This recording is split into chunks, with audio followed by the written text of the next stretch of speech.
Bütün xanımlar bu rubrikamızı sevir. Çünkü hardayıq? Çünkü biz X-Lady mağazasındayıq.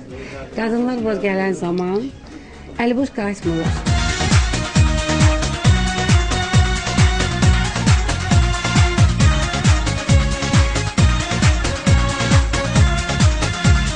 X-Lady'yə hər həftə yeni modeller gəlir. Bax görün.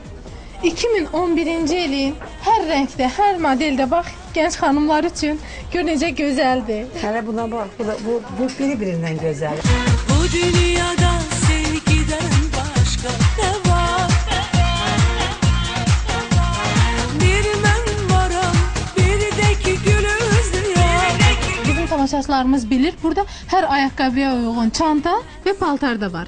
Belə ayaqqabıları biz tapmaq üçün, geymək üçün xarici ölkələrə gedirdik və yaxud da ki əldən alırdıq. İndi X-Lady mağazası gör nə gözəl ayaqqabı. Elə bunun arxa hissəsi ayağın özünə bir gözəllik verir. Ola bilmez, unutmaz o beni, ola bilmez. Aldatmaz o beni, ola bilmez. O bensiz kalabilmez. Ola bilmez, unutmaz o beni, ola bilmez. Aldatmaz o beni, ola bilmez. O bensiz kalabilmez. Ola bilmez, o benim sevgimi dana. Ay tamaşaçılar, alın görün, yazda da giymək olar, payızda da giymək olar, hər zaman giymək olar. Bu heç dəbdən düşməyəcəkdir.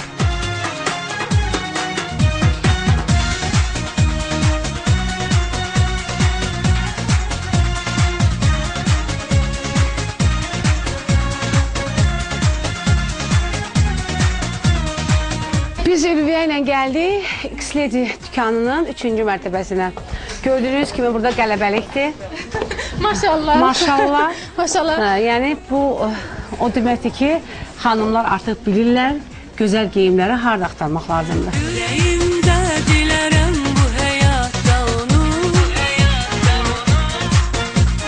Bu durumu verdiğin sözlerin sonu. Yüreğimde dilerim bu hayatta onu. Bu durumu verdiğin sözlerin sonu.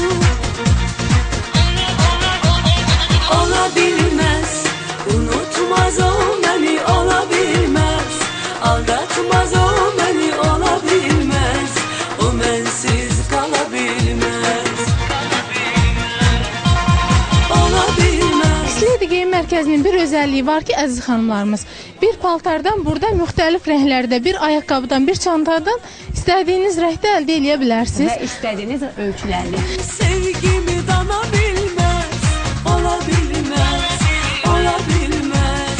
O bensiz kalabilmez, ola bilmez. O benim sevgimi dana bilmez, ola bilmez. Burada hər xanım özünə ziyafət paltarı, istər gündəlik paltar, ona uyğun ayaqqabı, çanta tapa bilər. Ona görə də səsləyirik, xanımlarımız gəlsinlər. Neftçilər metrosunun yaxınlığında yerləşən X-Lady geyim mərkəzinə. Telefon nömrələri də 520 1302 şəhər telefonlarına zəng vursunlar, əlaqə saxlasınlar, gəlsinlər. Gəlin.